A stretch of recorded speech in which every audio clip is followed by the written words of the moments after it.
ஒரு விறகு வெட்டி காட்டில் விறகு வெட்டிட்டு இருந்தா. உச்சி வேலை ஆயிடுச்சு. அப்போ பக்கத்தில் இருந்த ஆற்றுல இறங்கி தண்ணி குடிச்சிட்டு திரும்பி வந்தா. அப்படி வந்தப்ப ஆற்று மணலில் ஏதோ ஒரு பொருள் பளபளன்னு மின்னிட்டு இருந்துச்சு. அவன் அதை எடுத்து பார்த்தான். அப்போ அந்த வழியாக ஒரு வைர வியாபாரி வந்தான். அவன் விறகு வெட்டியோட கையில் இருக்கிறத பார்த்துட்டு, என்னப்பா கண்ணாடி துண்டை வச்சுட்டு அப்படி பார்க்குற, நான் 10 ரூபா கொடுக்குறேன், எனக்கு அதை கொடுத்துடு அப்படின்னா.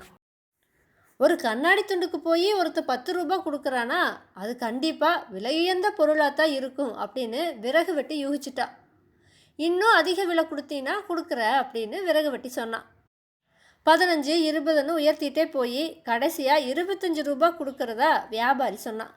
ஆனால் விறகு வெட்டையோ இன்னும் அதிக விலை கேட்டான்.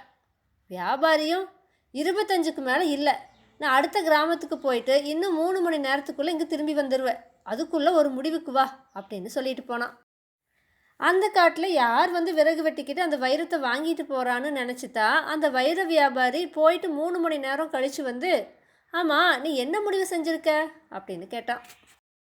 விறகு வெட்டியும், அதுவா, அதை நான் வேற ஒருத்தருக்கு 100 ரூபாய்க்கு வித்துட்டனேன்னு சொன்னான்.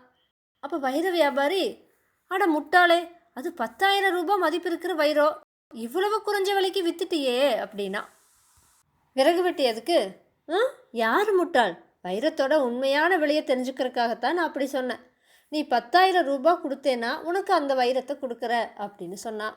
இதை கேட்டுட்டு வியாபாரி திரு திருன்னு முடிச்சா.